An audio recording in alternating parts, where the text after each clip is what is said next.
Bonjour, bienvenue dans l'atelier, non pas dans l'atelier librairie, le livre voyageur animé par Fabienne Roch et moi-même, Bruno Lalonde, mais nous sommes dans la bibliothèque de Louis-Philippe Hébert, qui nous fait le plaisir, l'honneur de nous recevoir et de répondre à quelques-unes de nos questions.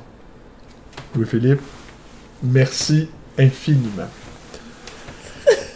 Nous sommes donc à Montréal, dans le quartier, dans le plateau Mont-Royal. Myland. Le Myland. C'est le plateau, mais la partie Myland. La partie Myland. Le 2 août 2024, par un temps caniculaire exceptionnel qui dure déjà depuis quelques jours. La petite histoire retiendra ça. Et je vais commencer tout de suite avec cette première question, Louis-Philippe. Quels ont été tes premiers émois littéraires ou quelles ont été tes premières lectures d'enfance? Edgar Poe. Edgar Poe. Edgar Poe. Récit des temps ordinaires. Il me semble que ça s'appelle comme ça, oui. Récit des temps ordinaires. C'est quelque chose que j'ai écrit. Non, Histoire extraordinaire. Voilà, moi j'ai écrit Récit des temps ordinaires. Alors on voit un peu l'influence, ne serait-ce que dans les titres. T'es rendu, tu confonds ton propre travail avec celui d'Edgar Poe. Ah, il y a des confusions qui me, Et tu avais qui quel me âge? font honneur. Ben, c'est ça, j'avais 10 ans. Je faisais partie de ceux qui étaient pas très assidus, pas très attentifs durant les cours. Et il y avait un phénomène qui s'appelait la retenue. Ah oui, alors, la retenue... Il y avait ça en France aussi. Oui, c'est ça.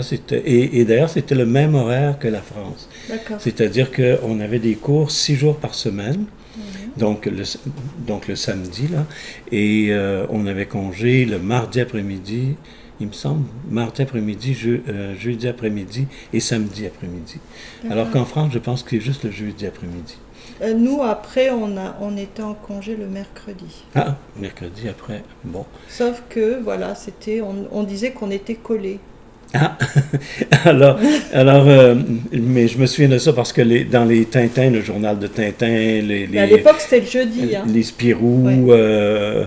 Le journal de Mickey, qui était d'ailleurs fait en France, qui était très bien fait, qui était reconnu d'ailleurs par les gens de Disney avaient laissé les Français faire leur propre journal, qui était une bonne chose. Mais avant Poe, Tintin... Mais Poe arrivait... Parce que j'étais en retenue le mardi après-midi, le jeudi après-midi et le samedi après-midi. Mon Dieu, mais t'étais... Ah, je me collais toutes les retenues. T'étais collé. Mais t'étais indiscipliné? Très indiscipliné. Des fois, j'allais pas au cours. Des fois, je travaillais à autre chose pendant les cours.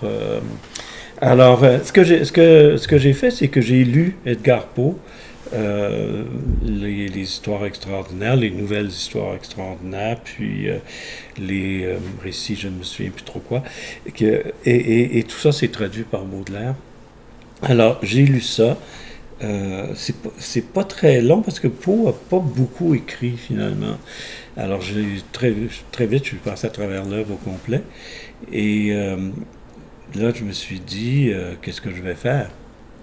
Alors, je me suis dit, ce que je vais faire, c'est que je vais écrire des histoires, des nouvelles, on dirait maintenant. Je vais écrire des histoires le mardi après-midi. Je vais les corriger le jeudi après-midi.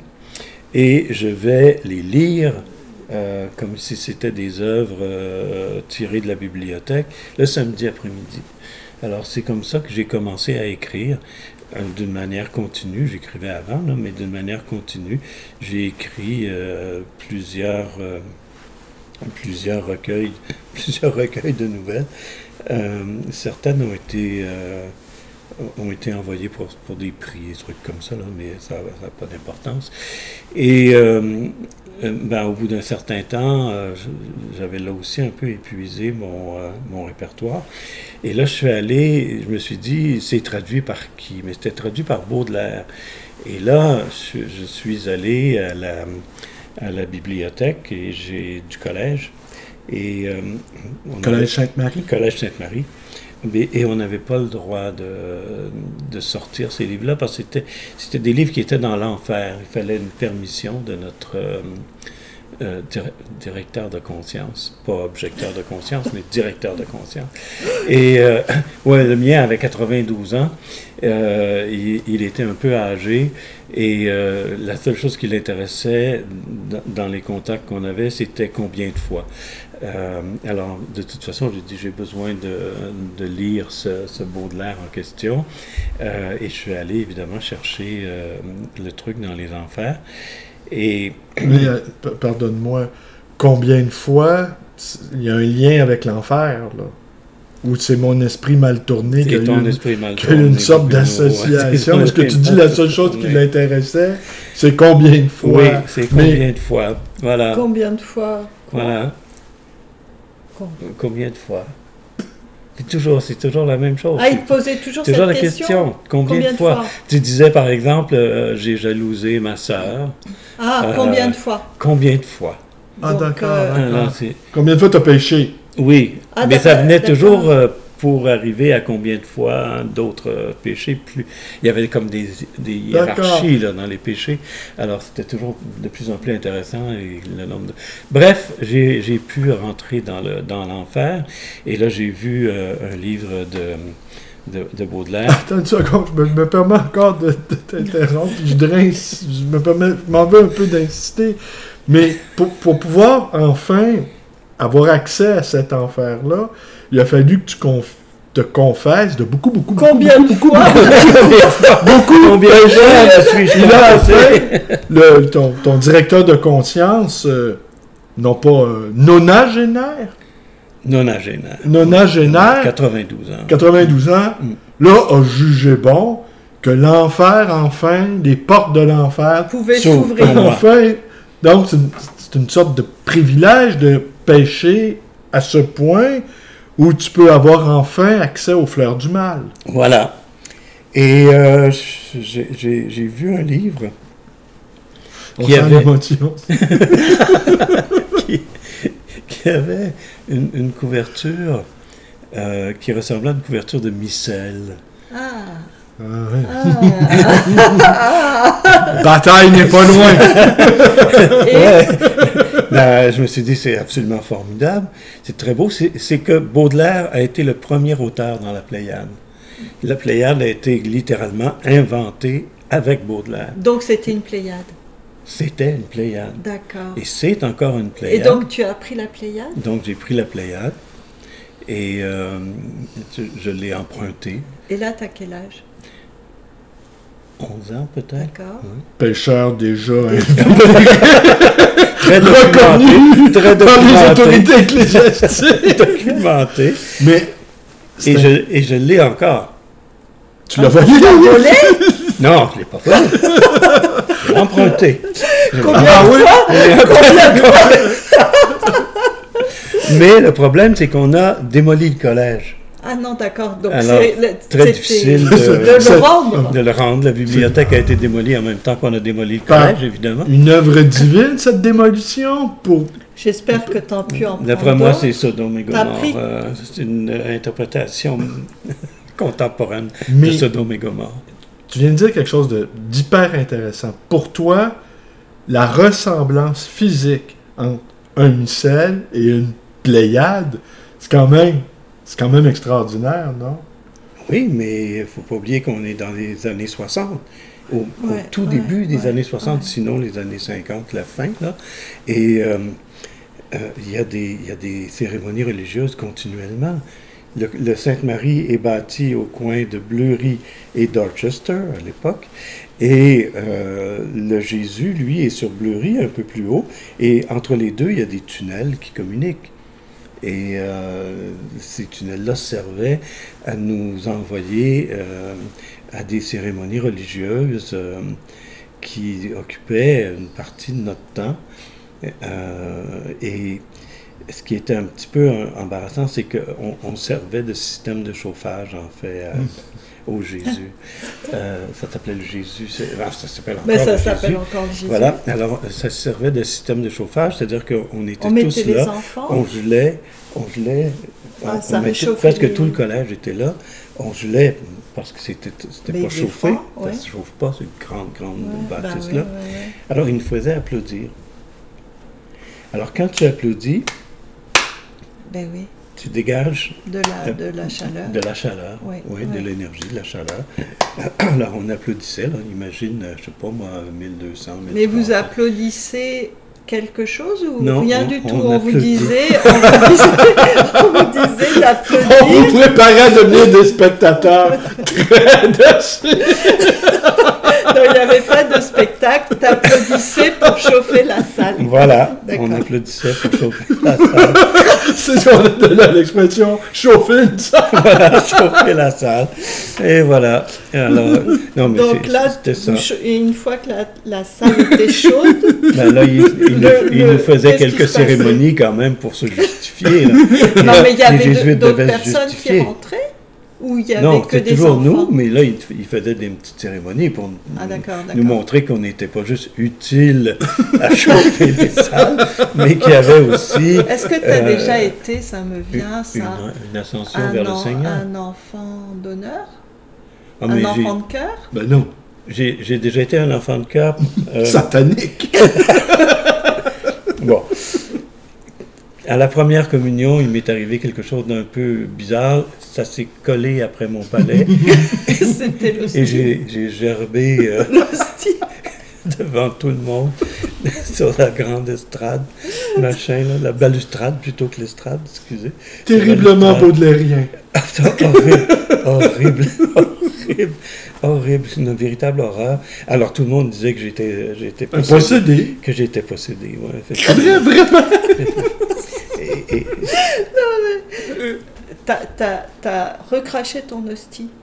J'ai pas juste recraché mon hostie, si ça avait été juste Il y l'hostie. avait le- Parce que Non, mais- tout le monde aurait été très Avec content le autour de moi. déjeuner. Non, il a été pris de convulsions. Des matières étranges ont jailli de sa bouche. Il a été pris de tressaillements. Non, Et, arrête là. Vous raconterez plus rien. Bon, Non, mais je connais très bien ces états-là.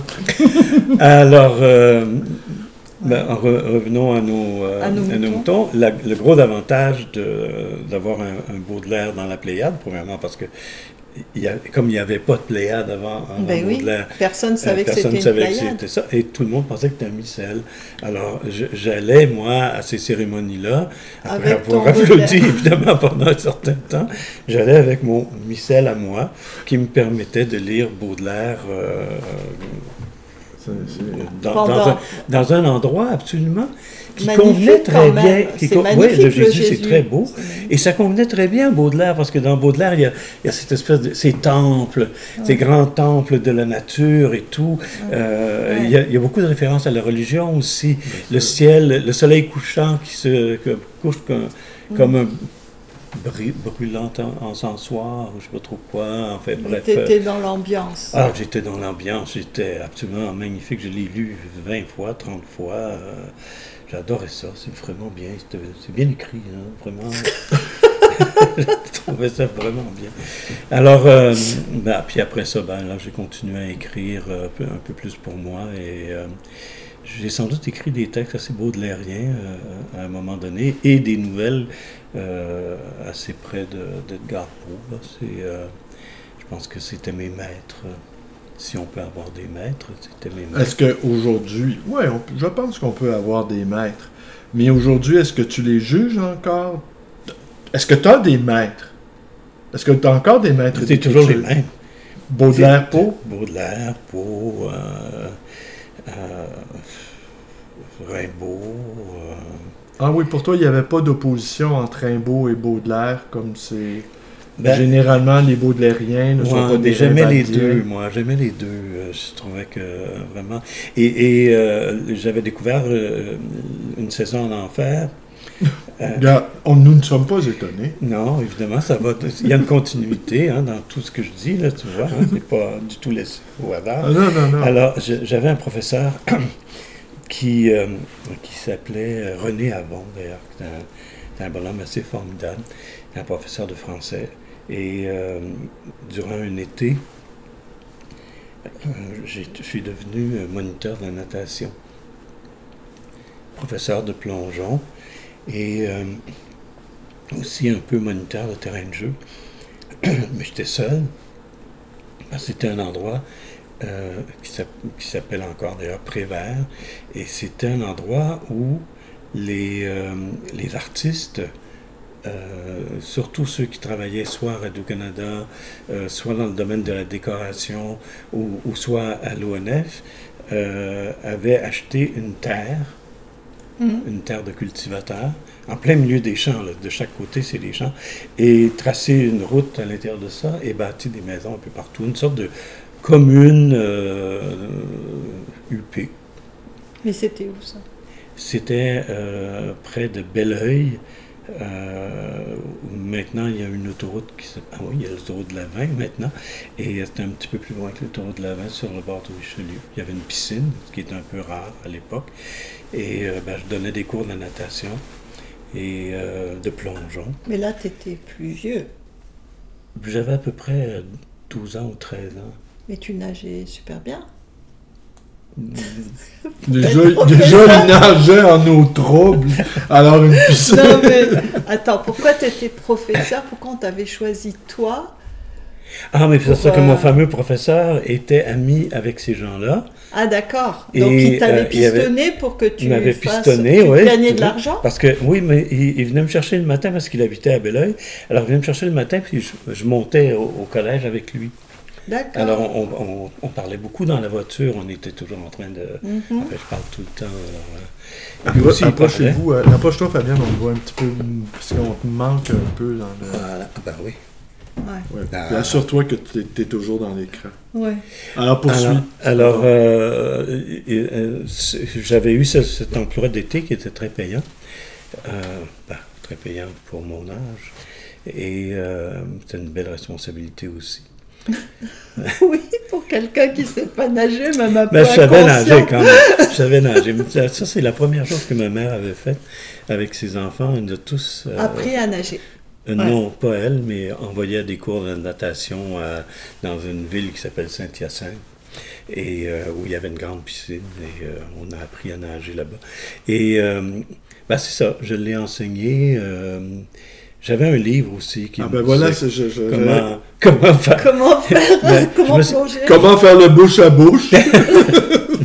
Et là, je me suis retrouvé à un moment donné avec les enfants dans le parc. Tous en train de se noyer. Non, on devait jouer au baseball. On avait un bâton, on avait une balle, on avait tout. Puis là, il fallait que je sache c'est quoi les règlements du baseball. Alors, j'avais mon petit livre, puis j'essayais de voir c'était quoi les règlements du baseball. Et c'est ça, je leur ai montré toutes sortes de choses, mais des choses intéressantes, des jeux. J'ai même fait un jeu de nuit, parce que j'avais appris ça dans les scouts. Qu'on faisait des jeux de nuit avec des flashlights, tout promenait comme ça. Jacques Hébert était arrivé, tiens, c'était un des... Un des animateurs? Non, une des personnes qui avait une maison dans cet endroit à Prévert. Il est arrivé de nuit, il m'avait engueulé. Qu'est-ce qu'ils font les enfants dehors, là? Qu'est-ce que t'es, toi? Je suis un beau derrière. Je suis écrivain. Tu as répondu ça, je suis écrivain? Mais oui. Il est devenu mon éditeur par la suite. Il n'a pas trouvé ça audacieux qu'un ado presque pervers lui dit que... Comment ça, presque pervers? J'étais pas pervers du tout. J'allais à la messe, moi. Mais... Oui, on savait en compagnie. On n'avait pas le même livre. On n'avait pas le même livre que les autres. Mais... À la messe avec Baudelaire, écoute. Mais là, c'est quoi le lien entre la natation, le baseball et la littérature? Tu m'en voudras à part du livre. D'essayer de te ramener dans le droit de chemin. À part du livre. De règlement. Les méthodes. Puis à part de la mythe. La mythe? On disait la mythe, nous autres, pas la mitre peut-être? Le gant du... Mais ça, c'était le receveur qui c'est ça qui avait la mythe. C'est ça. Et dans... le catcher, en bon français. Oui, mais dans le truc de Salinger, là, The Catcher in the Rye, là, justement, le catcher, Catcher in the Rye, le frère qui s'est suicidé, si ma mémoire est bonne, ou en fait qui est mort d'une maladie, pas une maladie, qui est mort dans un accident, en tout cas qu'on peut considérer comme étant peut-être douteux. Pas un accident. Et il avait écrit un poème sur la mythe. Et c'est ça que le héros de Catcher in the Rye, là, qui ont traduit par l'arrache-cœur, l'arrache-cœur, la croche-cœur. L'arrache-cœur. L'arrache-cœur. Hein? Ah, magnifique. Magnifique. J'ai parfois des difficultés avec les traductions de titres de livres que j'ai lus en anglais. Alors bref, c'est ça, je me suis retrouvé là comme ça, dans cet endroit-là où il y avait des gens du monde des arts et de l'édition, manifestement. Et mes parents qui, durant le mois d'août, partaient et allaient à la plage pour au moins 2 semaines, sinon 3 semaines, peut-être un petit peu plus. À la plage où? Nous, la plage la plus proche, la véritable plage la plus proche, c'est quand même Old Orchard, Ogunquit, dans le Maine, là. D'accord. Ces plages-là qu'on a ici, qui sont à peu près à 5-6 heures de route. Alors, il fallait les voir partir. Hein. Mon père avait une espèce de grosse Buick, mais toutes les voitures étaient grosses à cette époque-là, alors ça compte pas. Et il y avait, c'était pas des banquettes, hein, en fait c'était des grandes banquettes, c'était pas des sièges, comme on appelait ça des sièges baquets, là, mais c'était des grandes banquettes. Alors il y avait mon père au volant, évidemment, il y avait mon jeune frère qui était en avant, il y avait ma mère qui était là, il y avait la bonne... avant aussi? En avant aussi. Il y avait la bonne qui était avec nous, puis j'avais 2 sœurs avec moi en arrière, et moi. Et le chien, parce qu'on avait un chien aussi, une espèce de petit, pas pitbull, là, mais un petit Boston Terrier, Boston Bull. Alors, c'est ça. Alors, cette fois-là, je leur ai dit que, chose absolument magnifique, je ne pouvais pas y aller.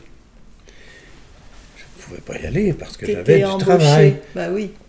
J'avais un travail, je ne pouvais pas. Et puis, on peut laisser les enfants pendant 3 semaines, tout seul là-bas. C'était cruel.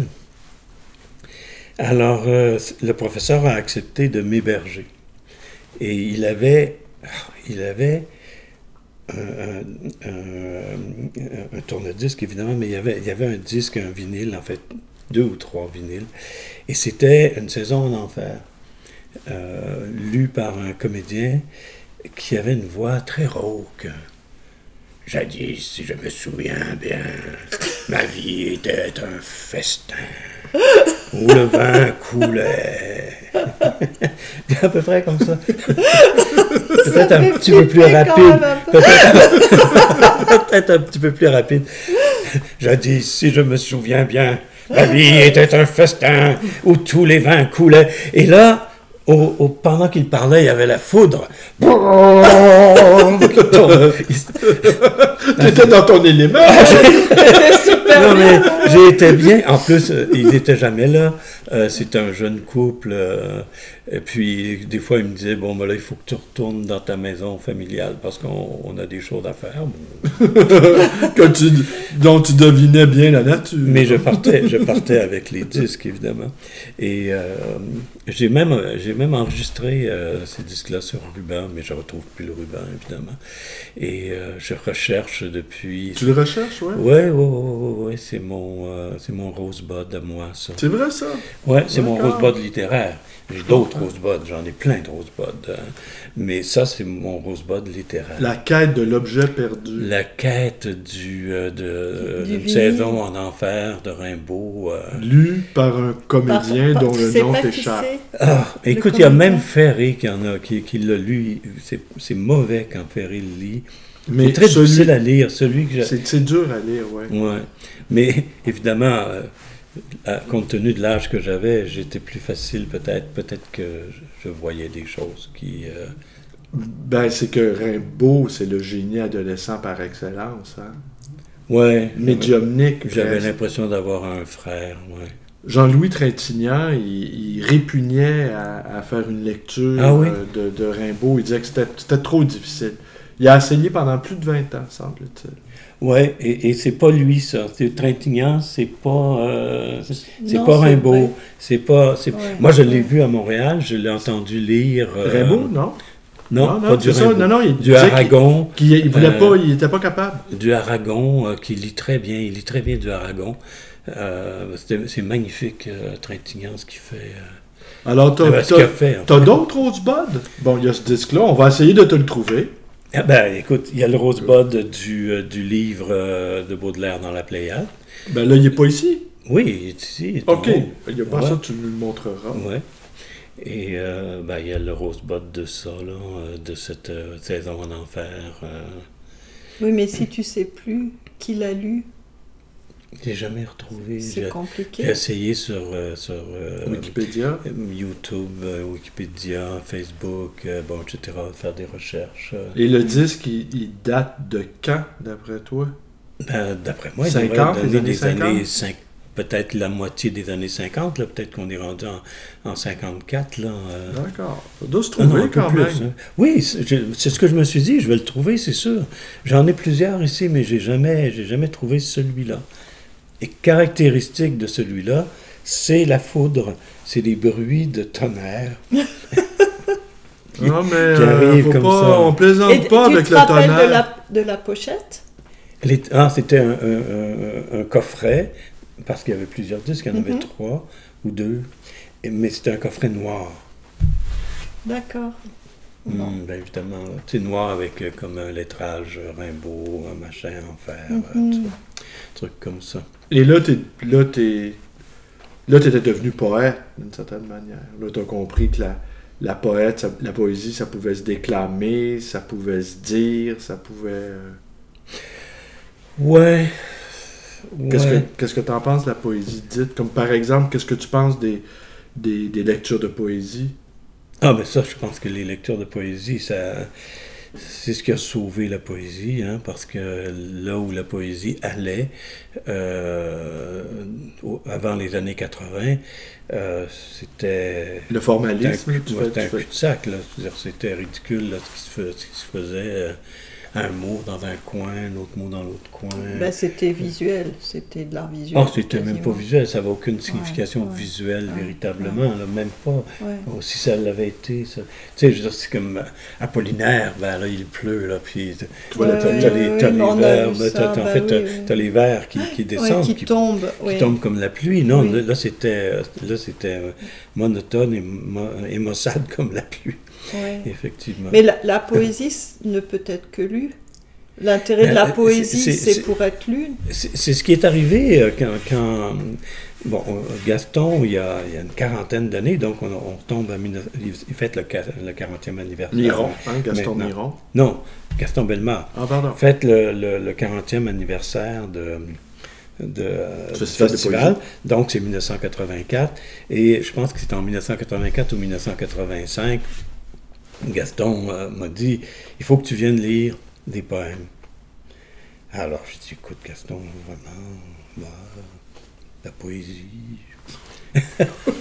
Non, mais j'étais un homme d'affaires à ce moment-là, il faut le voir. C'est vrai que tu avais vendu ton âme au diable. Il ne faut pas l'oublier. J'avais vendu mon âme à Steve Jobs, puis à Steve Wozniak, aux deux Steve. Et ça marchait, là. Je veux dire, il y avait beaucoup de choses, puis j'avais commencé à avoir des employés, puis de plus en plus, puis il fallait aller vendre. Ouais, est-ce qu'on peut faire une petite parenthèse? C'est que tu as été un pionnier dans l'informatique au Québec. Dès le premier. Pour le premier. Alors pour ceux qui nous écoutent, que tu as vendu ton âme au diable, la cybernétique et la démonologie peuvent quand même se rejoindre. Oui. Tu avais une compagnie qui a été une pionnière dans le domaine. Oui, vraiment. Alors donc, tu as fait un paquet de blé? On peut le dire sans fausse modestie, là. C'est vraiment la première maison à faire des logiciels en français. Mais attention, l'informatique existait déjà. Hein? Oui, bien sûr. Alors, c'était ce qu'on appelait les mainframes, des gros ordinateurs de plancher énormes, très lourds, et les ordinateurs qu'on appelait les mini, qui occupait à peu près l'équivalent de la pièce ici, donc à peu près, disons, 40 pieds par 40 pieds. Je l'agrandis un peu, là. Mais il fallait garder ça climatisé. Alors, Et oui, bah oui. Tu te souviens de ça? Ouais. Alors, c'était bien ça, cette période-là. Alors, et ensuite, les micro-ordinateurs. Mais les micro-ordinateurs, ils s'appellent comme ça, entre autres parce qu'ils sont plus petits, mais aussi parce qu'ils ont des microprocesseurs. Et le microprocesseur est inventé pour des fins diaboliques. Voilà. Ça se rejoint tout le temps.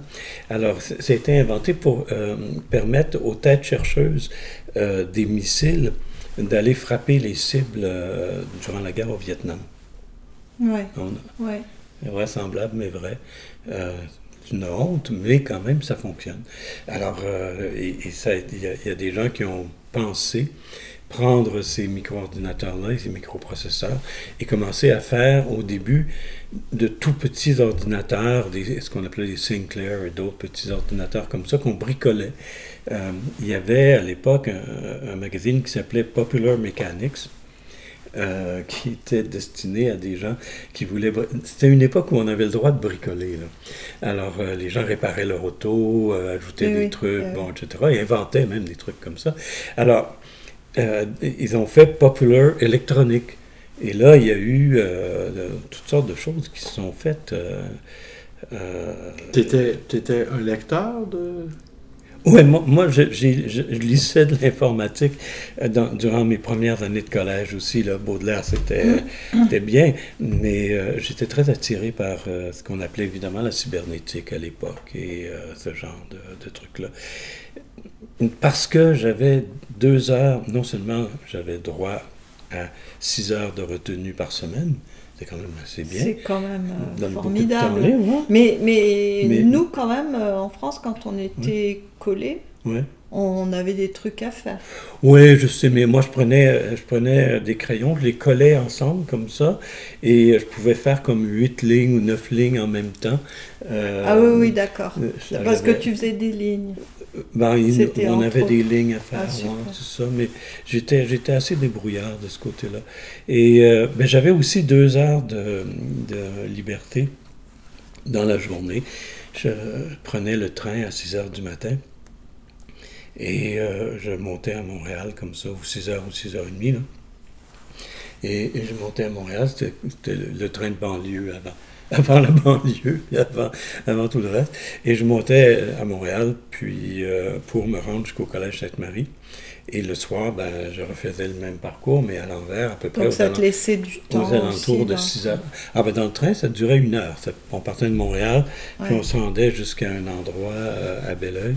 Alors là, ça durait 1 heure à chaque fois. Alors ça me donnait du temps pour penser pour lire beaucoup. Je lisais beaucoup. Je lisais Planète, entre autres. Je me souviens. Ah oui, d'accord. Ça tient avec l'informatique. Oui, on parlait d'informatique. On en parlait beaucoup. Comme toujours, c'était pas accessible. Alors, j'avais des amis qui travaillaient à Polytechnique un peu plus tard, là, et je leur avais demandé à eux de demander à un technicien, parce qu'on ne pouvait pas avoir accès aux machines, on n'avait pas de clavier, alors de programmer certains poèmes. Et le technicien avait dit que ça servait à faire des pays, ça ne servait pas à faire de la poésie. Et là, tu as fondé ta compagnie en quelle année? Parce que là, tu nous as catapulté dans le festival de poésie en 84. Ouais. Tu nous as annoncé que tu étais un homme d'affaires. Ouais. Tu avais été étonné que Gaston Bellemare t'invite à déclamer ta poésie au festival de Trois-Rivières. Mais on a manqué quelques épisodes, là, si tu veux bien. On est passé de ton directeur de conscience qui t'a initié aux choses de la poésie. Il a fini par mourir, lui. Oui, à 92 ans, il était sur le seuil de rencontrer son créateur. Mais, et là, si tu permets, on va essayer de rétablir une certaine cohérence. tu as fondé ta compagnie aux alentours de 75, 76 peut-être? Ça a commencé dans cette période-là. C'est un peu... le nom de ta compagnie? Non, je vais te raconter un peu ce qui s'est passé. Ouais. C'est que là, j'étais comme à court de ressources. Politique? L'argent. OK, t'avais besoin de cash. J'avais besoin d'argent. OK. Alors, je donnais des... Fini les cours de natation. Il y a quelque chose dans les cours de natation, c'est qu'il faut apprendre à respirer. Alors, tu inspires en dehors de l'eau et tu expires dans l'eau. J'ai jamais été capable de le faire, mais tous ceux à qui je l'ai enseigné ont réussi. Alors, voilà, des fois, si on n'est pas capable de le faire, on l'enseigne. Voilà. C'est comme ça qu'on devient professeur. Those who can do, teach. Those who can teach, do. Donc, tu n'arrivais pas à rester sous l'eau. Parce que tu aspires. Bon. Non, alors, non, mais je simulais bien. Alors, ils avaient l'impression... Ils comprenaient, oui. Bon, je suis sûr qu'ils savaient que je... En tout cas, bref. Ta compagnie. Bon, alors, j'ai besoin d'un peu d'argent. Alors, je donne des cours de création à l'Université du Québec, à Chicoutimi, aussi loin que ça, à l'Université Laval, à Québec, et à l'Université d'Ottawa, à Ottawa. Ah, quand même. Ouais. Et ça rapporte pas. Ah ben ça ben oui, c'est bon, ça. Ça rapporte. C'était bon, c'était une, ouais. une bonne talle, là, comme on dit. Une bonne talle. Et j'avais un problème parce que, à cause de Baudelaire, encore une fois, je te raconterai peut-être, mais j'avais été plus ou moins expulsé de l'Université de Montréal. Qu'est-ce que tu avais fait? Mais là, en fait, ton curé, il était plus magnanime, plus ouvert d'esprit que les universitaires. Je pense que c'était la métamorphose du vampire, puis c'est une description d'un personnage qui avait fait provision de sang et tout ça, et qui se désagrège ensuite complètement. C'est une espèce de post-coitum animale tristeesse, là. Mais en tout cas, je parle comme Bernard Landry. Quel rapport? que j'aime beaucoup. Mais là, t'as fait ça en pleine salle de cours à te désagréger comme ça, écoute là. Non, mais c'était le professeur, il était en train d'expliquer ça, et il oublie une chose. OK, c'est le prof là, qui offre ce numéro. Non, on est dans l'amphithéâtre à l'Université d'Ottawa, à l'Université de Montréal, excuse.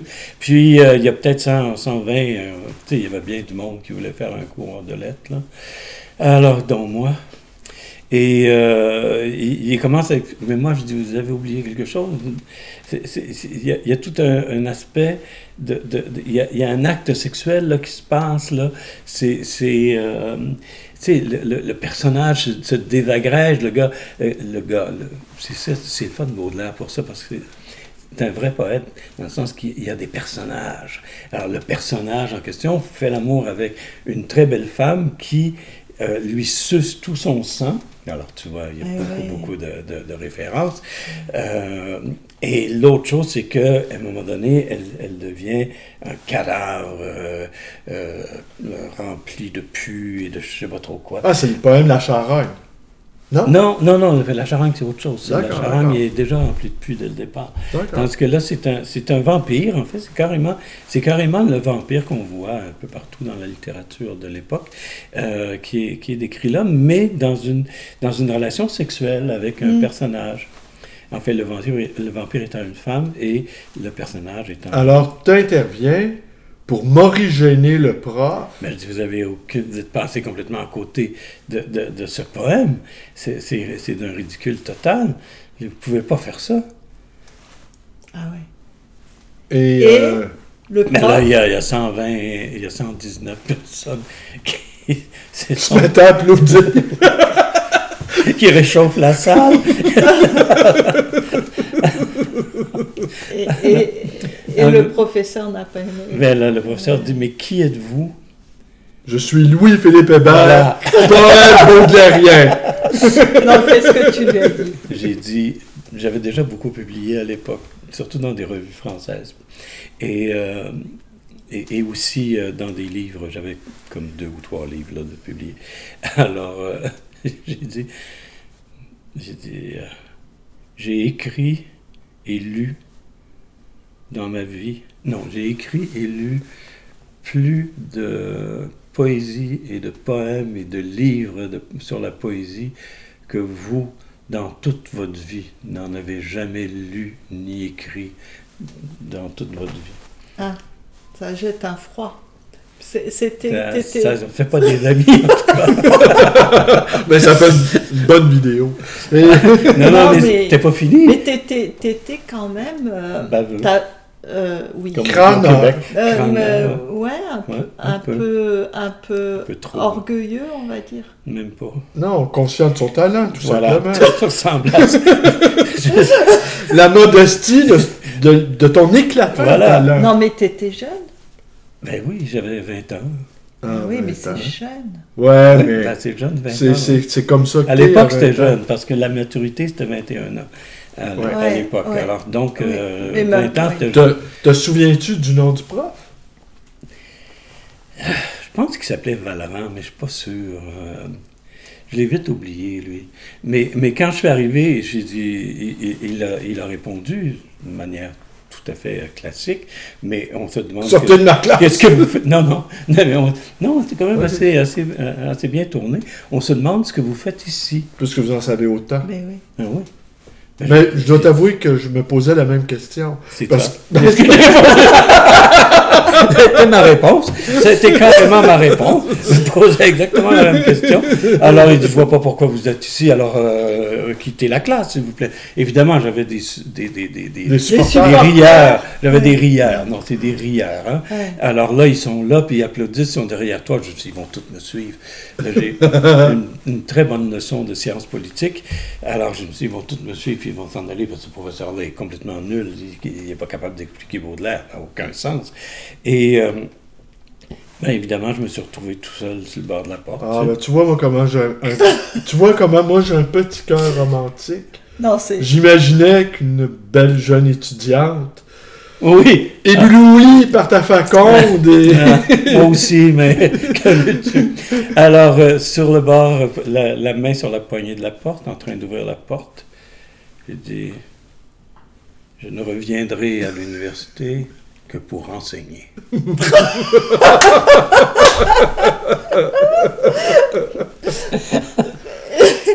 Et en manque d'argent. Et en manque d'argent. Je suis allé à l'université pour enseigner.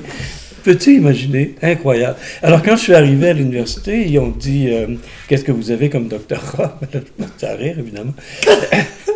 Mais je commençais à avoir accumulé les publications dans les années... Oui, tu as commencé à publier quoi? Tu avais 16 ans? Oui, à peu près, oui. Oui, ouais, puis même là. Et même plus jeune. Peut-être plus jeune encore. Mais il y a toutes sortes de trucs que j'ai jamais retrouvés, là. Mais revenons à notre fameuse histoire. Alors là, je suis là, et on me dit, ben là... Vous avez quoi? Ça donnait 12 ans ou 13 ans de scolarité, je me souviens plus combien, là. Peut-être, hein, je sais pas. Alors, ils ont dit, ça ne coûtera pas très cher, voici. Ah non, j'ai dit là, vous vous trompez, là. Vous regardez, on se trompe. J'ai dit oui. J'ai dit, là, vous êtes en train d'instituer, parce que ça n'existait pas avant moi ou presque, là, des cours de création, c'est-à-dire des cours où on va montrer à ceux qui vont enseigner la littérature comment se fabrique la littérature. D'accord, de la création littéraire, quoi, voilà. En fait. Alors, oui, mais c'est important, il faut suivre faut suivre le penchant de mon idée. Comme ça, là, ça glisse comme ça. Alors, j'ai dit, chaque livre publié m'a pris une année. Ouais. J'ai dit, j'ai publié 8 livres, ou 10, ou je ne sais pas trop combien. J'ai dit, c'est 8 ans de scolarité. Ah oui, d'accord. Donc, tu as doublé ton temps de scolarité, en gros. Je suis devenu, du jour au lendemain, un post-doctorat. devenir un post-doctorat. On s'étonne soudain de cette humilité. Le rectorat. Le directeur du département. Allez, maintenant, je vous congédie. Oui. Vous me nommez recteur, puis je vous mets à la porte. Alors, bref, j'ai donné des cours comme ça, puis là, j'ai commencé à... C'était payant parce que, bon, j'ai un doctorat, un post-doctorat, un post-doc comme ça, c'était payant comme truc. Puis là, j'ai dit, ben écoutez, moi, je pars j'avais une maison, une ferme à Saint-Denis-sur-Richelieu. J'ai dit, il y a un trajet, puis... tes frais de... Vous devez me payer l'avion, pas pour toi. L'hélicoptère. Mais pour Non, mais je comprends pas qu'est-ce qui m'arrivait à cette époque-là. J'avais vraiment peur de rien. Mais je leur expliquais ça comme ça, puis je me disais, à un moment donné, ils vont me donner un coup de pied dans le derrière, ils vont me lancer dans le canal rideau. Ben non. Non. Ils étaient tellement surpris de mon attitude qu'ils ont dit, ben c'est vrai, c'est normal, etc. Alors, ça m'avait quand même donné un bon... Et en même temps, j'en avais 3, hein. Alors, j'allais d'une place à l'autre, je prenais l'avion, je m'en allais à Rimouski, pas à Rimouski, à Chicoutimi, Bagotville, imagine-toi. Ouais. Ah, je me souviens, Bagotville, j'arrive à Bagotville, puis là, je me dis, je vais louer une auto, je suis quand même pas pour me mettre à me promener en autobus ou des trucs comme ça. Il t'avait pas offert un chauffeur, non? Non, ouais. C'est un peu déprimant, je trouve. Mon Dieu.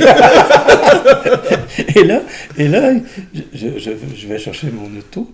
Puis là, ils ont un espèce de grand câble comme ça. Puis ils me donnent ça. Ben, j'ai dit, qu'est-ce que vous voulez que je fasse avec ça? Ben, ils ont dit, c'est très simple. Si vous ne la branchez pas, partira jamais. D'accord. On était à Chicoutimi, là. Oui.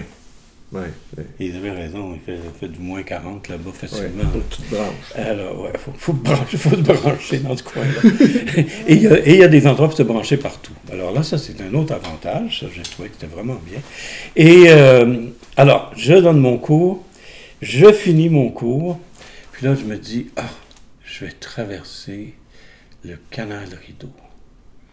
Et je vais aller voir, juste vis-à-vis à peu près l'Université d'Ottawa, l'endroit où mon bureau était quand j'étais éditeur. Parce que avant ça, j'ai été éditeur à Ottawa. Et là, c'était un nouveau ministère, ça s'appelait Information Canada. Les gens disaient que c'était la CIA, mais si c'était sur la CIA, ça aurait été horrible. Mais c'était pas très efficace.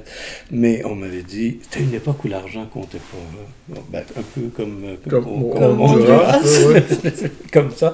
Alors, on me dit, bon, ben, tu crées une maison d'édition en français. Ton budget, tu nous diras combien tu as besoin d'argent. Bon, en tout cas, bref. Alors, je traverse le canal, je veux voir mon ancien bureau. Et là, qu'est-ce que je vois? Une grande vitrine qui était sans doute là au départ. Et c'est marqué « Computer Innovation ». Bon, je me suis dit, encore une affaire de jouets. Alors, je suis entré là. Je me suis retrouvé avec un bonhomme qui s'appelle John Bobak. Il y a des noms qu'on n'oublie pas. On a commencé à discuter, à jaser, bon, etc.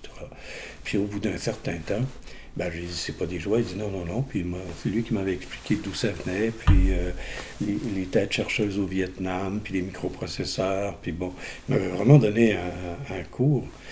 Alors, je dis, bon, je vais recevoir un chèque, puis je vais vous le donner. Je vais l'endosser, je vais vous le donner. Je pense que c'était comme 2500 ou 3000 $ le chèque. Alors, je suis revenu avec le chèque, puis je l'ai endossé, puis je lui ai donné, puis je suis parti avec un Apple. Juste un Apple. Oui, d'accord. Pas de moniteur, pas rien du tout. Un Apple, pas de lecteur de disque, ça n'existait pas. On branchait ça sur un téléviseur ordinaire, puis on essayait de brancher ça avec un lecteur de cassette. Ouais, puis on pouvait faire des programmes. Et il n'y avait pas de programme. Alors, je me suis installé, Puis j'ai passé l'été à apprendre l'informatique.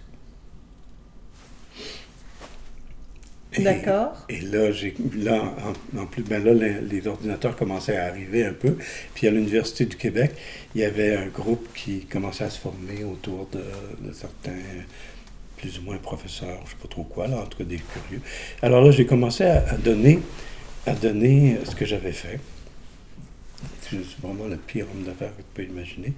Alors, j'avais fait un logiciel qui permettait de changer les mots de place dans un texte, de prendre un bout de texte, de l'intégrer complètement dans un autre texte, de vérifier si un mot apparaissait plusieurs fois dans le texte, en tout cas, puis de faire des corrections comme ça. Des occurrences. Comme M. Jourdain, j'avais inventé un traitement de texte sans le savoir. Ah ben oui, totalement. Ouais. Alors, donc ton traitement de texte, tu l'as vendu à l'université? Non, au début, ce que j'ai fait, c'est que j'ai travaillé dans le domaine de la communication. D'accord. Alors, on me demandait, par exemple, de faire un prospectus pour les puits de pétrole en Alberta. C'était pas un péché, là, sinon on avait le droit. On avait le droit au pétrole. Là. Et alors, on me donnait des cassettes, puis on me disait, t'écoutes ce qu'ils disent, puis tu fais un prospectus. Alors, moi, j'allais chercher des modèles de prospectus, et j'écoutais les cassettes, puis je le tapais, puis je le sortais à l'ordinateur, puis à l'imprimante. J'avais pris une sélectrique IBM, je l'avais branchée avec des aimants en dessous du clavier pour simuler le doigté, comme ça, mais par en dessous, et je l'avais branché à mon ordinateur. Ça me permettait d'avoir une imprimante qui imprimait des accents en français.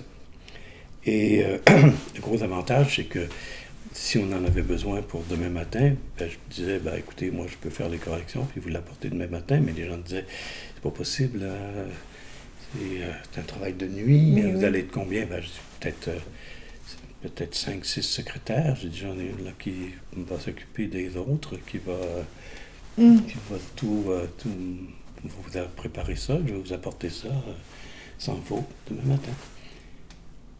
Alors ça me permettait d'obtenir un cachet qui était raisonnable.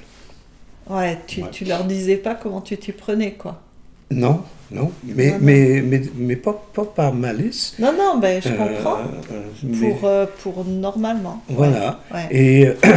Et une fois, il y avait une compagnie qui s'appelait Micom au Québec qui commençait à en faire des appareils de traitement de texte. C'était pas un ordinateur qui peut faire plusieurs choses. Mais moi, j'avais fait un logiciel comptable parce que j'étais devenu pigiste, il fallait que je fasse ma comptabilité. J'avais fait une base de données parce que j'avais des clients. Puis j'avais fait, mais tout ça sans savoir ce que je faisais spontanément, et mon fameux traitement de texte, puis je le donnais comme ça. Et là, les gens disaient, oui, mais écoute, il y a un bug, il y a ci, il y a ça. Moi, quand il y avait un bug, je rentrais dans le programme, je corrigeais, mais les autres, ils ne savaient pas. Et là, ils disaient, ah oui, mais on a changé d'imprimante, puis l'interface avec l'imprimante ne fonctionne plus. Peux-tu me faire un nouvel? Écoutez, moi, je vous donne ça, là. Je le fais, je vous le donne. Alors, il y en a un qui m'a dit, à un moment donné, bêtement, comme ça, m'a dit, tu devrais fonder une compagnie, tu engages quelqu'un qui fait le service après-vente, puis tu vends tes produits. Oui. Voilà. Alors, ma vie venait de changer. Et le nom de ta compagnie? C'était Logidisc. Logidisc. Oui. Oui, parce qu'à l'époque, c'est le moment où on commençait à avoir des floppy disks. Alors, c'était l'instrument sur lequel on inscrivait les logiciels. Et cette compagnie-là, au plus fort de son activité, sans parler de chiffre d'affaires, mais combien tu avais d'employés? Tes locaux étaient situés dans le centre-ville? Non, à Pointe-Saint-Charles. À Pointe-Saint-Charles. On a eu, au départ... Dans un bâtiment industriel? Oui, dans un bâtiment industriel. À Pointe-Saint-Charles, on était avant dans le Vieux-Montréal. Puis à un moment donné, il fallait s'agrandir, puis le Vieux-Montréal ne permettait pas ça. On est allé à Pointe-Saint-Charles. Il y avait les gens cherchaient beaucoup, la municipalité de Montréal cherchait beaucoup à attirer des entreprises là-bas parce que c'était... c'était en voie de désindustrialisation. Complètement, oui. Mais il fallait réintégrer les locaux.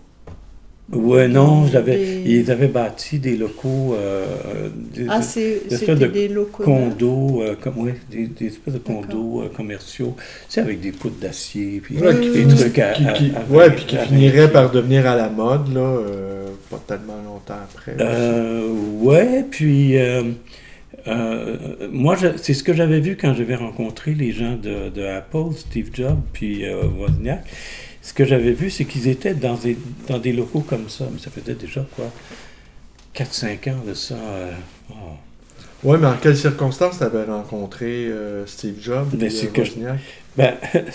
Micheline était à Los Angeles et j'avais dit que j'irais la voir là-bas.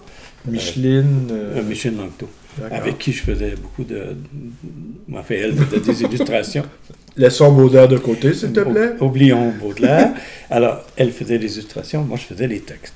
Et elle était rendue à Los Angeles avec Ted Kotcheff, qui était le réalisateur qui a fait ce que je considère un des beaux films, un petit peu comme mon oncle Antoine, mais qui s'appelait The Apprenticeship of Dudley Kravitz. À partir du roman de Mordecai Richler. À partir du roman de Mordecai. Avec, c'était qui déjà l'acteur Dreyfus. Dreyfus qui joue dans Jazz. Oui. C'est la référence, il joue dans Jazz. Oui. Alors, mais il était très bon là-dedans, puis elle était très bonne aussi. Et peux-tu imaginer que beaucoup plus tard... Elle jouait dans le film. C'était elle, la fille. Tu sais, lui, c'est le juif... de Montréal. De Montréal. Du Maryland. D'une famille... Oui, du Maryland, de pas loin d'ici. Oui. Et il y a beaucoup d'endroits où il y a beaucoup d'anglophones, européens, souvent qui viennent de pays où les Juifs étaient persécutés, là. Bien sûr. Et qui sont installés dans les Laurentides. Je ne sais pas trop pourquoi, peut-être parce que le paysage leur semblait familier ou Dieu sait quoi. Et voilà, elle était là-bas avec Ted Kotcheff. Ted Kotcheff, c'est lui qui a réalisé le C'était son amoureux, quoi? Oui, c'était son amoureux. Alors moi, je suis allé la rejoindre. T'avais quitté pour lui, quoi? Non, on avait... Non, c'est une plaisanterie. Et là, c'est une autre histoire. Voilà, parce que... C'est ça, mais ça devient il faut le ramener à la table, le confesseur, avoir des détails. Ce vieux confesseur qu'on a tant entendu 82, avec toi. Combien de fois? Peut-être t'écoutes-tu encore? Il était sympathique quand même. L'homme qui t'ouvre la porte de l'enfer, voilà, à 11 ans et demi, on ne peut l'oublier. Tu peux pas oublier ça. Alors, je suis allé la rejoindre là-bas, puis j'étais avec ma femme de l'époque, ma conjointe de l'époque, et pour te dire qu'on n'avait pas de conflit. Il faut dire aussi les années 70, ça. Non, t'es pas comme ça non plus, là. C'est pas rendu à ce point-là. Et, écoute, pas loin, il y avait Silicon Valley, puis il y avait tout ça. Donc, je suis allé jusque-là. Et là, tu as obtenu un rendez-vous facilement avec ces gens? Ou tu as débarqué dans leur bureau? « Hi, guy! I'm Louis-Philippe Hébert! I'm the one! » J'ai amené mon Michel Baudelaire. Listen to me now! Non, mais blague à part, c'était des bureaux qui ressemblaient beaucoup à ce que j'ai loué ensuite. Des espèces de condos commerciaux en long comme ça. Ça t'avait inspiré quelque chose, en fait. Par la suite, oui, quand j'ai vu les condos commerciaux. Tu t'es dit, c'est ça qui me ça, faut, si c'est bon pour Apple, c'est bon pour moi. C'est ça. C'est bon pour moi. Et on rentrait là comme dans un moulin, là. La main sur la porte, tu leur as dit, je vais faire la même chose. Nice job, guys! mais on rentrait là et on s'assoyait, tout ça. Puis il me disait, qui êtes-vous? Ben, moi, je disais, je suis venu rencontrer les dirigeants parce que j'ai un certain nombre de questions à leur poser. Puis j'arrive du Québec et tout ça. Et là, on a eu une conversation assez longue. Et à un moment donné, je leur ai expliqué. J'ai dit, un des gros problèmes qu'on a, c'est la génération d'accent. J'ai dit, il faut faire des tours de passe-passe, des prouesses pour réussir à sortir un accent sur les... Alors... Quand tu es venu leur soumettre le problème de l'accent. Et là... Pour traverser l'Amérique, ouais. en faisant un bond du côté de Dodi Kravitz, Ouais. pour leur soumettre le problème de l'accent. Et là, ils t'ont dit, on t'écoute. Là, ils m'ont dit, how come a smart boy like you writes in French? Traduction libre. Comment se fait-il qu'un boy a un sens un peu... Un garçon, disons. J'avais l'air d'avoir 12 ans. Qu'un garçon comme toi, aussi intelligent que toi, écrit en français. Ah oui. Écoute, où le Parti québécois venait d'être élu, où il était en train d'être élu, là. On était... j'étais vraiment scandalisé. Je dis, écoutez, il y a des gens qui parlent français en haut, là, au Québec et tout. Ils ne savaient pas, hein? Non, mais vraiment, ils savaient pour la France. Les gens en Californie... ouais, c'est vrai que... J'ai mis un break. Ouais, c'est vrai. C'est vrai. Mais... Ils ne connaissaient pas le Québec. Ils sont très francophiles en Californie. Alors là, mais qu'il y a du monde... Mais leur francophilie... Les mots me manquent tellement je s'appelle sur 10. Bon. Là, tu t'as renoncé à leur donner un cours de français. Ben là, en tout cas... T'es vexé. Mais ce qui est bien, c'est qu'il y avait ma compagne de l'époque qui était là avec moi. Donc, elle peut témoigner que c'est ça qu'ils ont dit. Là. Non, mais on te croit. Non, mais on te croit. On te croit. Non, je sais, mais c'est quand même agréable d'avoir un témoin. J'ai été... Nous sommes témoins de ce que tu viens de nous dire est vrai.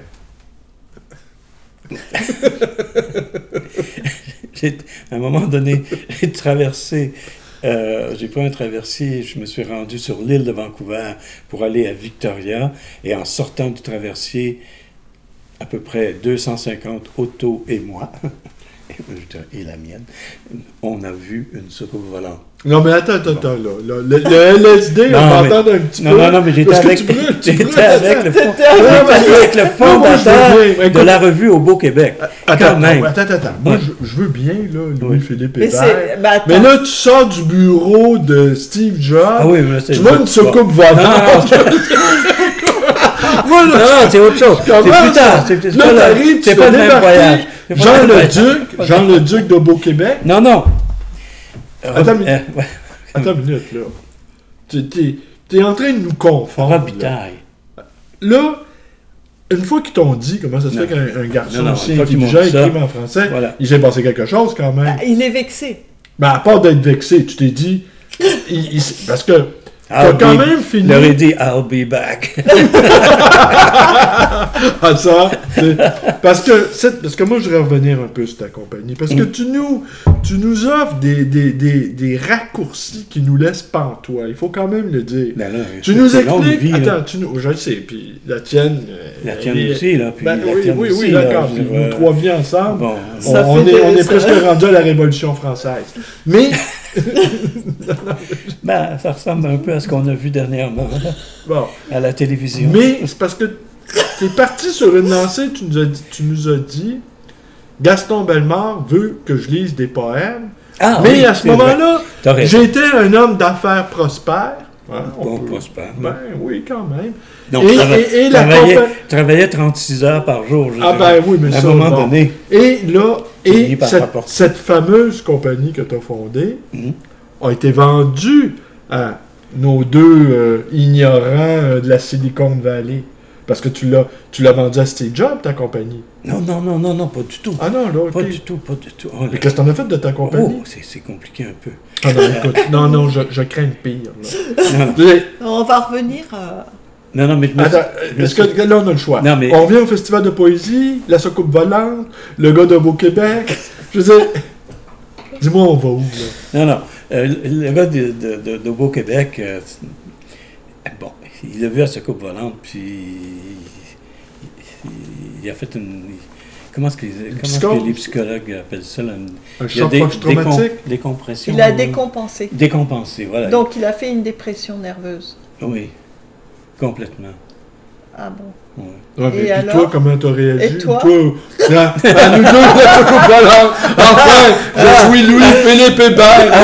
Attends que je dise ça à mon prof à l'Université de Montréal. Mais une soucoupe volante. Une vraie soucoupe volante? Ben, ça, c'est difficile de dire si c'est une vraie ou pas. D'accord. Mais elle était là, puis moi, je suis allé voir les autres qui étaient arrêtés sur le bord de la route, parce que tout le monde s'arrêtait sur le bord de la route. Donc, vous étiez nombreux à avoir la même chose? Ben oui, c'est ça que je voulais vérifier. Moi, je connais, hein. Moi, je connais mon esprit scientifique. Oui, mais moi, j'ai une hypothèse.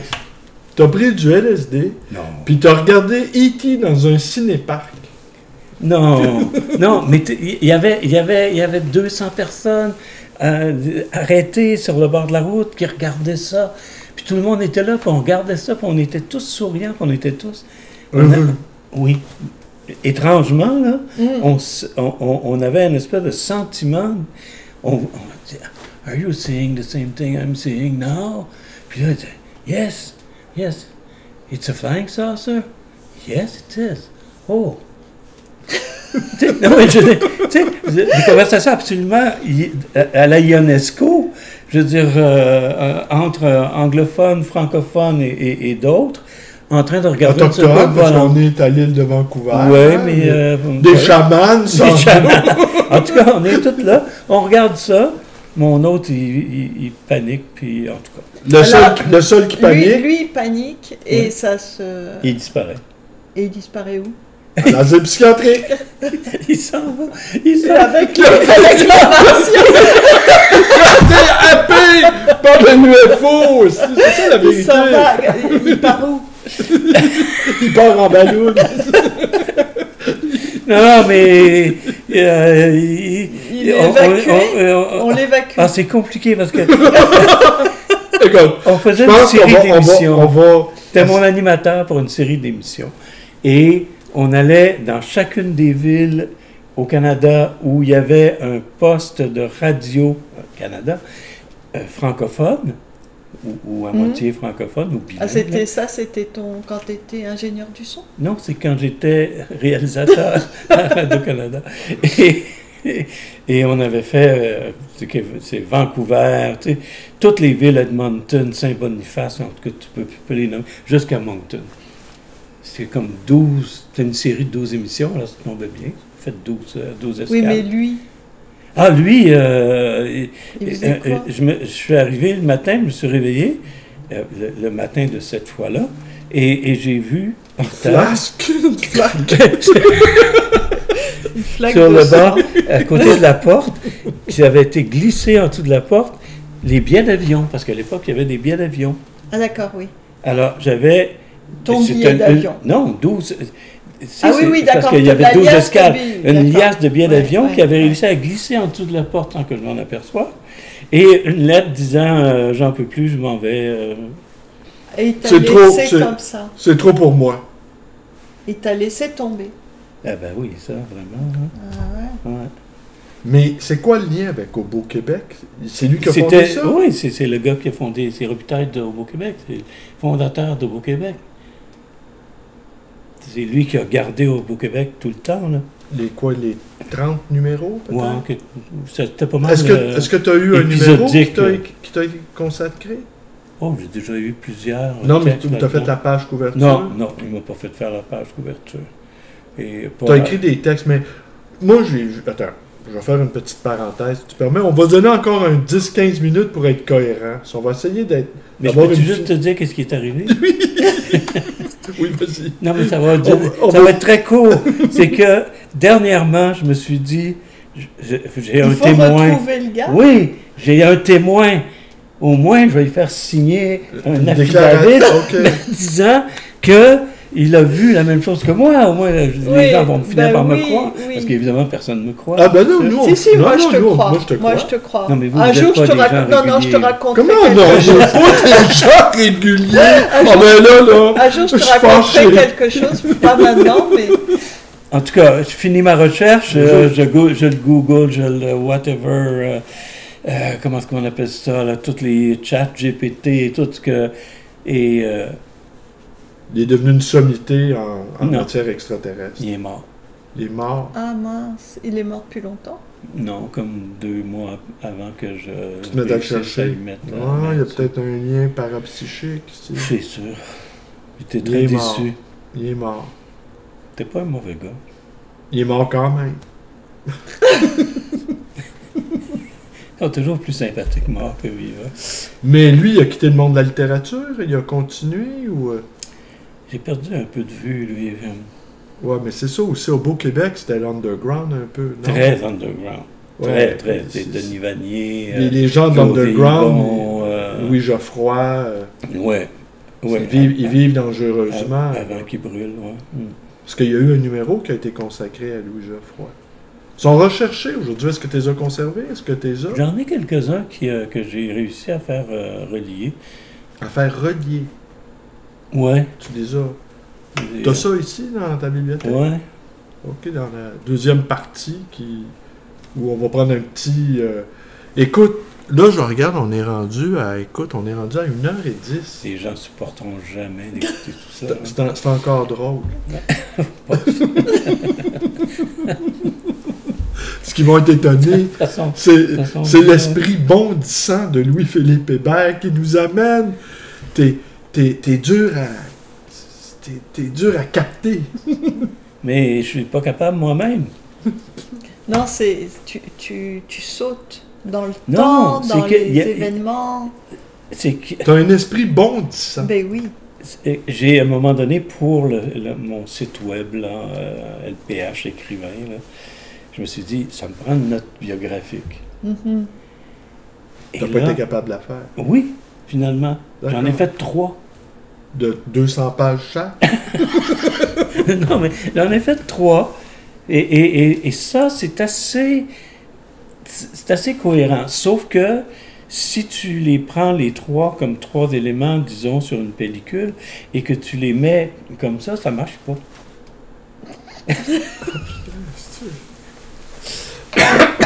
J'y peux rien, là.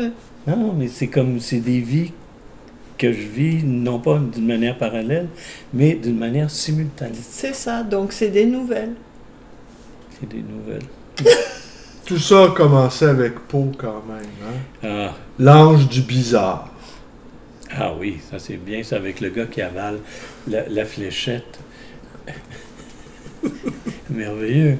Non, c'est très beau ça, c'est très très très beau. Ah, Edgar. Écoute, on va se donner 5 minutes. Oui. Aujourd'hui, on va essayer, écoute, désespérément, si tu veux bien, on va essayer de finir avec une sorte d'épilogue sur ton travail d'éditeur. Avant, je vais faire une digression, moi aussi. J'ai eu un lot de revues Spirale. Mm. J'ai vu que tu avais été peut-être pas un des fondateurs, mais une des éminences grises de la revue Spirale. Est-ce que je suis là-dedans? Faudrait vérifier la CETA. Si tu veux, demain, je vais te téléphoner. Ouais, vérifie le ça. premier numéro, Ouais. t'es dedans comme dans le comité de rédaction. Ah, ouais. Je te l'annonce. Non, mais ça m'étonne pas. Parce que... Moi, ça m'a étonné. Non, c'est parce qu'à peu près tout ce qui s'est démarré au Québec pendant mon existence, là, qui est comme devenu un peu longue, là, je suis là. Je suis là dans le premier numéro des Herbes Rouges, le premier numéro de la nouvelle bande du show, premier numéro. Toujours là. Et comment t'expliques ça? Mais juste pour le premier numéro. Pourquoi? Après ça, fou!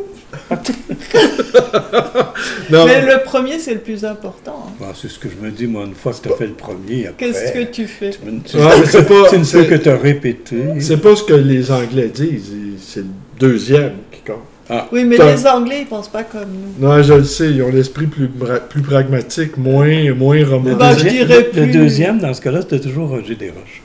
Oh, pauvre garçon, j'espère qu'il va pas écouter ça. Non, mais...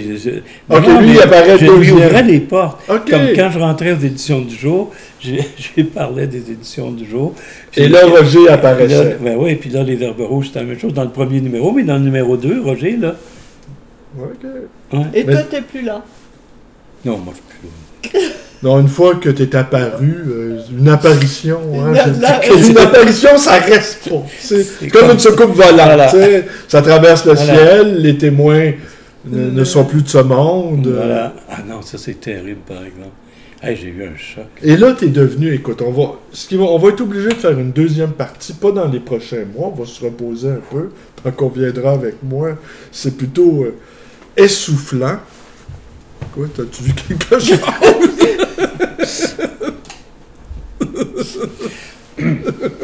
Ah non, tu vas pas devenir sérieux tout d'un coup. Là, tu m'inquiètes. Louis-Philippe, c'est trop tard. T'es éditeur depuis combien d'années? Ben, depuis toujours. Ah oui, voilà. Ben oui. Ben non, c'est comme ça, c'est ma vie. Ma vie, c'est comme ça. Tu n'as fait qu'éditer toute ta vie? Non, je n'ai jamais fait qu'une chose. Ça, c'est sûr et certain. OK, on va finir avec une conclusion vraiment ciblée. Il y a Roger Bellemare qui dit... Gaston, pardon. Qui dit... Tu vas aller lire de la poésie au festival de poésie de Trois-Rivières. C'est ça. Et là, la parole poétique, l'incarnation baudelairienne, le feu rimbaldien s'est emparé de toi devant un public soufflé, médusé. Mais surtout le tonnerre est tombé sur toi. D'une certaine manière, oui. C'est surtout moi qui étais médusé de voir qu'il y avait des gens qui étaient prêts à écouter de la poésie. Et aussi, bon, moi, ma poésie a toujours été ce qu'on appelle dans les mauvais milieux narrative, c'est-à-dire que, comme Baudelaire, comme beaucoup de poètes et tout ça, il y a dans ma poésie des personnages. Il y a quelque chose qui se produit. Il y a un début, il y a une fin. Il y a une chute, même. Il y a une suite, oui, c'est ça. Et ça s'articule et on peut entrer là-dedans. J'avais lu quelque chose que tu as lu et très bien lu dans Voyage en train avec ma sœur, l'Hôtel National que tu as lu sur YouTube, qu'on peut retrouver facilement et qui est magnifiquement lu. Ah ben merci. Mais là, à cette époque-là, ce n'était pas écrit, là, donc je ne pouvais pas l'avoir lu. Mais... tu ne me sous-estimes pas. Alors, à un moment donné, tu lis de la poésie et une poésie qui met en scène, littéralement, ça met en scène. Et cette poésie-là, les gens vibrent à cette poésie-là. Il y a des gens qui sont venus me voir, ils m'ont dit, les écrans, là, on les voyait, là. Oui. On les voyait comme si on était au bar, puis on voyait les écrans autour de nous, puis ce que tu racontes qui se passe sur les écrans, puis ce qui se passe au bar, puis le gars qui est sous, puis qui mélange tout, puis qui mélange rien en même temps. Les gens entrent là-dedans, et c'est bien que la poésie soit comme ça. Et la poésie a toujours été, en fait, dès le début, quelque chose qui raconte.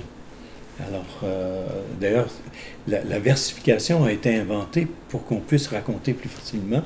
Et raconter plus facilement, ça voulait dire avoir des trucs mnémotechniques qui nous permettent de nous rappeler ça. Parce que les premiers lecteurs... Comment ça devient tout à coup...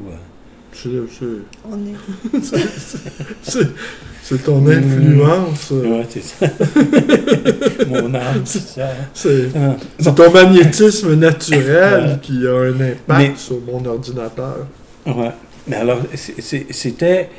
Les gens faisaient ça parce qu'ils pouvaient aller d'un endroit à l'autre, un peu comme dans la chanson, raconter des histoires, la chanson d'Hollande, appelons ça comme ça, et la raconter, souvent accompagnée d'une petite musiquette ou pas nécessairement rythmée, et s'en souvenir parce que les vers, les rimes leur permettait, les rimes et le fait que le vers soit avec un même nombre de pieds, leur permettait de se rappeler, de mémoriser beaucoup plus facilement. Ouais.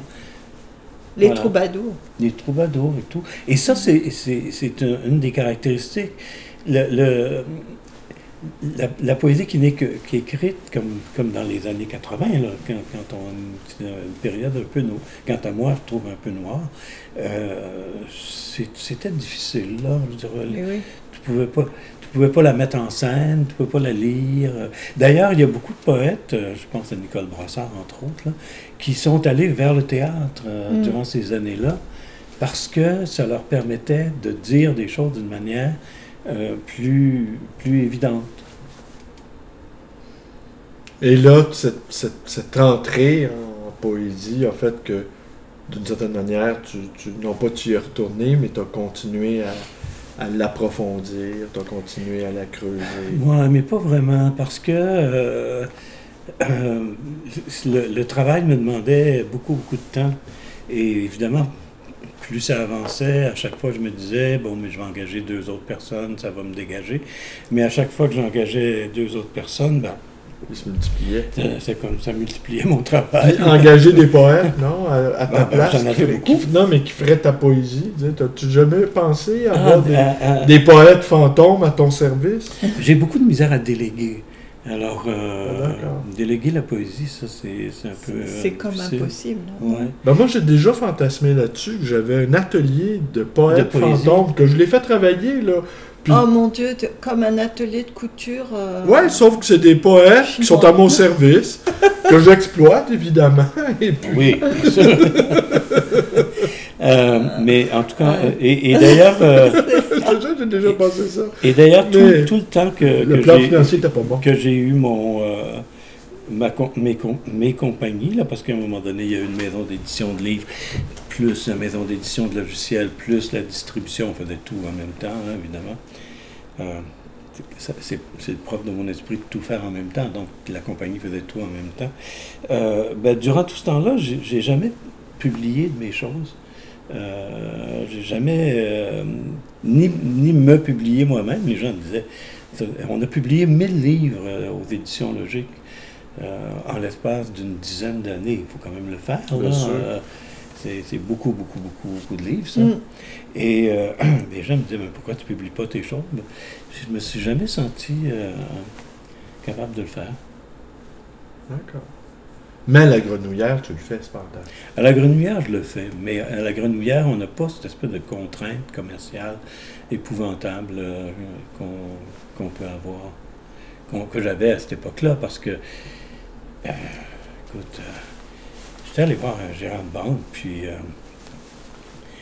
j'avais dit, je veux partir une compagnie qui va faire va s'occuper des ordinateurs et qui va faire des logiciels pour les ordinateurs et tout. Ben, il dit, vous voulez faire ça où? Ben, je dis, dans mes locaux. Puis j'ai dit, les gens vont avoir ça à la maison, puis ils vont avoir des ordinateurs dans la maison, puis ils vont pouvoir jouer, communiquer, parler, envoyer des messages et tout. Ben, il dit, vous êtes complètement fou. Il n'a pas compris. Non, il a dit, j'ai vu, moi, un ordinateur. Ouais. C'est dans des pièces climatisées, c'est un étage complet de la banque et tout ça. Vous ne pouvez pas avoir ça dans une maison, c'est impossible, les gens n'auront jamais ça. Vous me dites, ça va être miniaturisé et tout. Mais là, il m'avait demandé, il dit, bon, si vous êtes si confiant, il faut me faire un plan d'affaires. Mais tu comprends que me demander à moi de faire un plan d'affaires. T'as de la misère à faire ta propre biographie. Non. Non, mais j'étais bon pour faire celle des autres. Et j'avais fait beaucoup de plans d'affaires. D'accord. Alors, je lui ai sorti un plan d'affaires tout à fait blindé. Je savais comment ça fonctionnait. Et là, il m'a dit, au moins vous, M. Hébert, le M. Hébert, il dit, au moins vous, M. Hébert, au moins vous n'êtes pas un poète. Écoute, je pense qu'on fait notre conclusion. C'est la conclusion. Je pense que... On peut pas avoir mieux que ça. On peut pas avoir mieux que ça. Écoute, on va revenir cet automne, si tu veux. Hein? Si tu nous invites, en fait. Ben oui, c'est l'automne. Pour une suite. C'est loin. Ou alors tu viens. Mais là, c'est juste un préambule, on n'a rien commencé, on n'a rien dit, en fait. Ben, je le sais, mais écoute, ça sera un très, très, très, très long préambule. D'ailleurs, c'est le titre. Préambule à Louis-Philippe Hébert. Ce simple préambule à Louis-Philippe Hébert. Parenthèse, on n'a rien dit encore. Un préambule, c'est normal qu'on dise rien. Ben, merci Louis-Philippe. Ben, c'est moi qui vous remercie. Vous êtes très patient, vous avez une bonne oreille. On a appris plein de choses. Ouais, ouais. Ah bah oui, quand même. Ah ben, absolument. C'est l'autre des affaires que je sais déjà. Ben voilà. Ben merci beaucoup. À bientôt.